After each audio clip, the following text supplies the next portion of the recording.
Alright, hello guys, how's it going? In today's video, we're going to be talking about, again, that upcoming cooldown and really overall the upcoming pattern. We're going to talk a little bit about our heat wave that's going on now, and we're going to watch it transition into the cooldown, because a lot of people have been asking about, oh, does this mean the heat wave's not going to happen or whatnot? So we're going to just kind of go day by day from the heat wave to the cooldown, just so you can see the progression of the whole pattern here.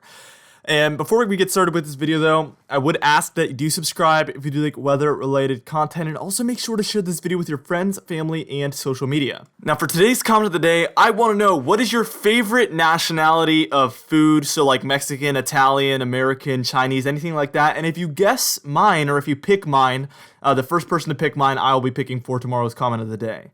Let's get right into things. So I had a really cool couple of slides here picked for you guys. This is the 6 to 10 day temperature probability from the National Weather Service.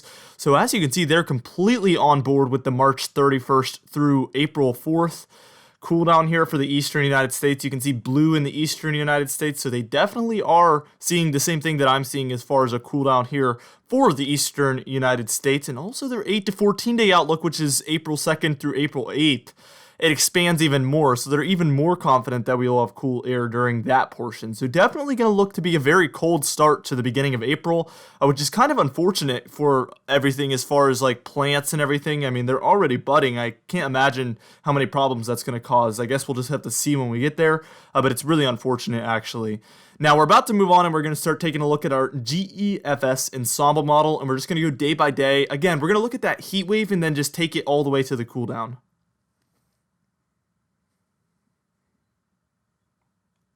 Alright, so actually I had a frame I forgot about here. I want to show you guys our April forecast from NOAA as well, and I think this is going to change a lot. The only reason I put this here is this is from March 19th, so 7 days ago, but I think that they're going to call for a little bit of a colder look in the eastern United States just because of how the first week or maybe more is going to start out. I think that they're going to be a little bit more confident that we might be looking at closer to normal or maybe even below average temperatures for the eastern United States.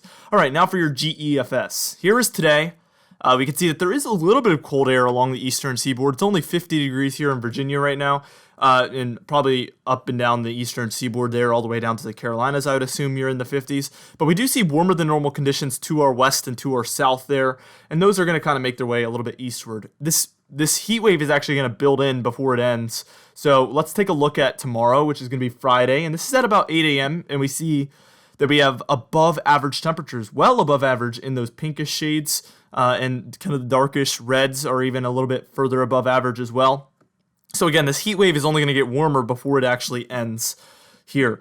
All right, now we're about to move on. We're going to take a look at the weekend, Saturday, Sunday. It's going to be very warm throughout the weekend. Try to get outdoors. I know a lot of you are quarantined right now. Just try to get out there, go to parks. That's still social distancing, to just kind of stay outdoors.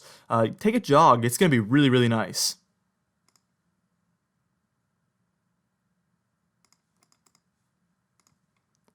So again, here's Saturday by about 2 p.m. and we can see that heat wave is really digging in for the southeastern United States. It seems like the southeast is really going to get the brunt of this.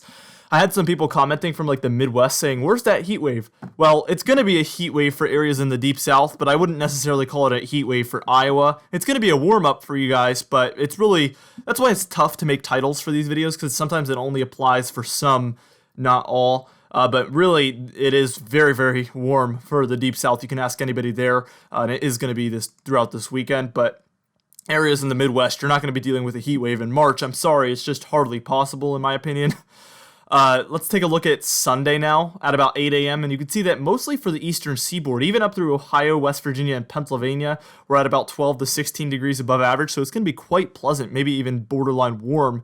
So again, get outdoors, try to enjoy it while it's here, because in early April, it's not really going to be here. So let's take a look at Monday at about 8 a.m. here. And we can see the beginning of that cool down coming in for March 30th. Here, we're starting to see the beginning of it. We see that there's a horseshoe of warmth from Montana down through Texas and eastward through into Georgia and then up through into New England. But anywhere in the Midwest there, it looks like we're going to be dealing with some colder than normal conditions in those lighter blues, so with the warmth horseshoed around it. And then here's the look by the time we're at about 8 a.m. on Tuesday. And you can see that cool down is really starting to begin for the Midwest, the Mid-Atlantic, and even the Northeast there. It hasn't really taken hold yet, but it really is starting up, and you can see that the southeast out of anywhere is holding onto the warmth the most, which is definitely what we expected and anticipated. All right, now we're about to move on, and we're going to move towards Wednesday, Thursday, Friday. We're just going to move along and take a look at when this cooldown really begins to take a hold of the eastern United States.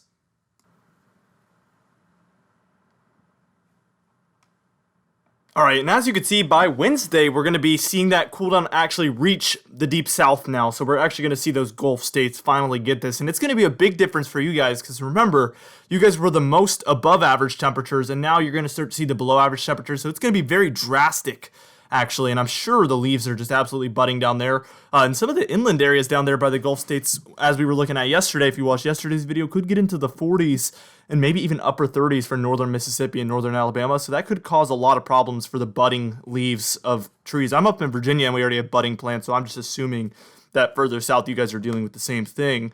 Let me know if your trees are budding kind of early. I mean, we usually see it in late April, and it's already been happening since mid-March here in Virginia. All right, now let's move towards Thursday, and we can see that cool down now for the southeast and kind of the southeast coast is the coldest below normal. Only about 4 to 8 degrees below normal here, but definitely going to be very noticeable, and it's going to lead to some cold nights, to say the least. Definitely some cold nights, but in the east, it's really just cold overall here. Let's move towards about Friday at about 2 p.m., and this is April 3rd. Basically, same story, still just cold around all over the place. We see a little bit of warmth for the Midwest possibly, but really cold overall for most areas. And then kind of a similar story by about 2 p.m. on Saturday. If you notice, all the frames are starting to look very, very, very similar. And what happens here is the ensemble model starts to just kind of have the same idea over and over and over again. And this is usually when we can tell that we've lost a lot of accuracy with what the model's showing. So after about April 3rd or 4th, it's kind of a question mark if we will still see the cooldown or if it'll kind of come to an end. It's really just going to have to be a wait and see type thing. Once we arrive to about April 1st and the cooldown is here, we'll probably have a much better idea about when it's ending or if it looks like it's going to end anytime. I'm assuming it's not going to be an entire, pattern. I'm assuming it's just going to be a pretty short-lived, 5-day cooldown or so, but it could possibly linger longer than that. So it's really going to be a wait and see type thing. We're going to have to really, really watch this one because, again, it could have some dramatic impacts with especially the natural plants and everything that have already budded. All right, now we're about to move on, and we're going to take a look at Sunday, Monday, and then we'll look at the end of the run, and then we will take a look at our comment of the day.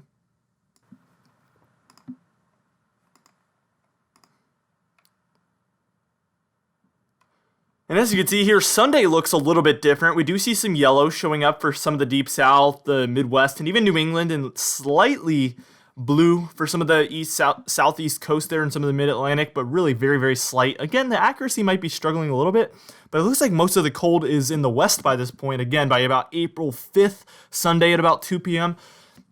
So this could be when the model is trying to figure out maybe this is, the end of the cooldown or around the end of the cooldown. But really, again, we're just going to have to wait and see as we head forward. But about Monday, we see some of the blues return for the southeast. An ensemble model, and this is really why it's doing a lot of these things that look kind of unrealistic or very hard to believe, because this looks very sloppy.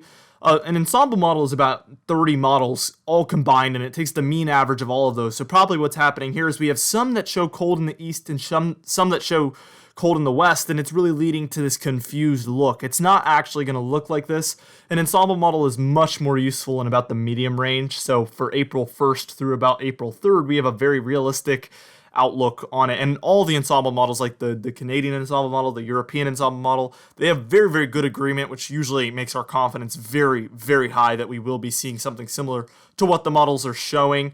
And here's by the end of the run. So this is on about April 11th. The only reason I'm showing you this is to show that this ensemble model actually is showing colder than normal conditions all the way at the end of the run for the eastern United States. Again, probably going to change a lot, but it does show warm in the west, which means that probably they do have pretty good agreement, all of the 30 members of this model, that we might have cold in the eastern United States.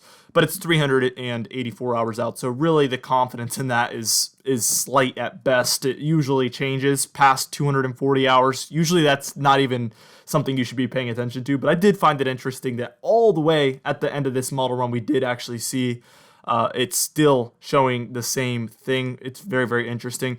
Now, for today's comment of the day, I asked you guys yesterday what movie kind of like impacted you the most emotionally, and Ambient Tweet said The Green Mile. I've only seen that movie once, but I do remember liking that movie a lot. A very, very interesting movie if you haven't seen it already. I liked it a lot, so I highly recommend that one. Let me know if you've seen The Green Mile and what you thought of that movie. Anyway, guys, thank you so much for watching this video. Again, be sure to share it with your friends, family, and social media. I will see you guys in the next video.